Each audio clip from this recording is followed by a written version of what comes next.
Delbir and I studied the history of Santa Claus. And so this morning, we are going to read a very famous poem about Santa Claus. It's called Yes. The night before Christmas by Herman Clarkmore. It was the night before Christmas when all through the house not a cricket was stirring, not even a mouse. The stockings were hung by the chimney, but here, in hope that St. Nicholas soon would be there. The children were nestled all snug in their beds, while visions of sugar plums danced in their heads. And Mama in her kerchief, and I in my cap, had just settled down for a long winter's nap. When out on lawn there arose such a clatter as sprang from the bed to see what was the matter. Away to the window I flew like a flash, threw open the shutter and threw up the sash. The moon on the breast of the new fallen snow gave the luster of midday to objects below. When what to my wondering eyes should appear but a miniature sleigh and 8 tiny reindeer with a little old driver so lively and quick, I knew in a moment it must be Saint Nick. More rapid than eagles, his coursers they came, and he whistled and shouted and called them by name. Now, Disher now, Dancer now, Prancer and Vixen, all Comet, on Cupid, all Donder and Blitzen, top to the top of the porch, to the top of the wall. Now Disher away, dash away, all.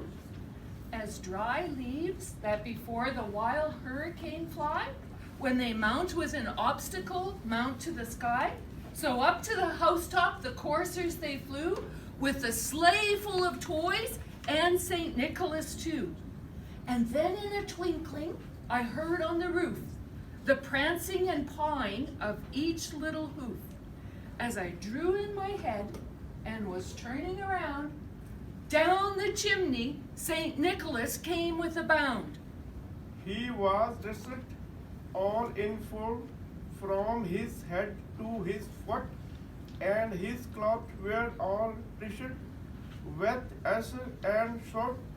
A bundle of toys he were flung on his back, and he looked like a peddler just opening his bag. His eyes, how they twinkled, his dimples, how merry. His cheeks were like roses, his nose like a cherry. His droll little mouth was tied up like a bow, and the beard of his chin was as white as the snow. The stump of a pipe he held tight in his teeth, and the smoke, it encircled his head like a wreath. He had a broad face and a little round belly. He was just here. Yeah, a little round belly. That shook when he laughed like a bowl full of jelly. Yes. He was chubby and plump, a right jolly old elf, and I laughed when I saw him in spring on myself. A wink of his eye and a twist of his head soon gave me to know I had nothing to dread.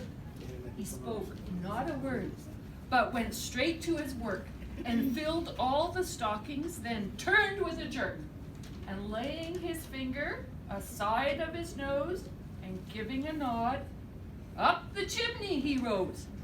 He sprang to his slide, to his them gave a whistle, and away their air flew like the dawn a thistle. What I heard him exclaim ere he drove out of sin, Happy Christmas to all and to all a good night. Yes.